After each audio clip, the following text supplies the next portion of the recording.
ছাত্ৰীক বাথৰুমলৈ মাতি নি লম্পট শিক্ষকৰ কুকাণ্ড। ছাৰজনে কিবা আমাৰ ছোৱালীজনীক বাথৰুমলৈ মাতিছিলে। বাথৰুমৰ ভিতৰত ছাত্ৰীৰ সৈতে অনৈতিক কাম কৰে লম্পট শিক্ষকে। ছোৱালীজনীয়ে নাজানোতা কৈছিলে। তাৰপিছত ছোৱালীজনীক একদম ধমকি দিলে, আহিছে তই না খাবি। তাৰপিছত ছোৱালীজনী গ'ল, ছোৱালীজনী যোৱাৰ পিছত হাতখনত ধৰি পেলাই বুকুত টিপিকি দিলে। তিনিগৰাকীকৈ ছাত্ৰীৰ সৈতে জঘন্য কাণ্ড কৰিলে লম্পট শিক্ষকে। শিৱসাগৰত সংঘটিত হৈছে পুনৰ এক জঘন্য ঘটনা। এইবাৰ গুৰু শিষ্যৰ পবিত্ৰ সম্পৰ্কত গালিমা সানিলে এটা লম্পট শিক্ষকে।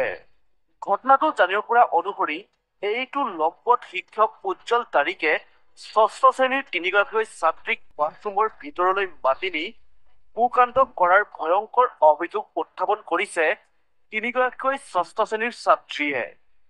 প্ৰাথমিক বিদ্যালয়ৰ এজন ছাৰজনে কিবা আমাৰ ছোৱালীজনীক বাথৰুমলৈ মাতিছিলে। তাৰপিছতে ছোৱালীজনীয়ে নাজানোতা কৈছিলে। তাৰপিছত ছোৱালীজনীক একদম ধমকি দিলে, আহিছে তই না খাবি। তাৰপিছত ছোৱালীজনী গ'ল, ছোৱালীজনী যোৱাৰ পিছত হাতখনত ধৰি পেলাই বুকুত টিপিকি দিলে। তাৰপিছত ছোৱালীজনীয়ে এবাৰ ঘৰত গৈ ক'লে গ'ল। কোৱাৰ পিছত আমি আহি হেড ছাৰক আপত্তি দিলো। হেড ছাৰে কথাটো ইমান গুৰুত্ব নিদিলে। তাৰপিছত নিদিয়া দেখি আমি আকৌ ভিডি পাতিক আমি জনালো, কাগজ পৰীক্ষক গোট খাই আমি ভিডি পাতি কাগজখন দিলো।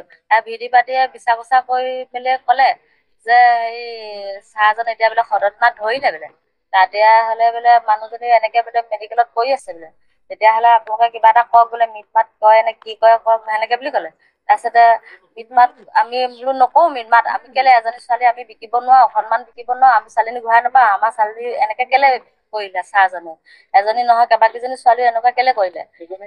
তিনিজনী কৰিলে, তাৰ আগতো কৰিলে বাৰু, সেইকেইজনী বাৰু ভিডি পাতিয়ে তাৰপিছত মিলা প্ৰীতি কৰি থৈ দিলে কথাটো। মাষ্টৰজনৰ নামটো উজ্জ্বল দায়ী।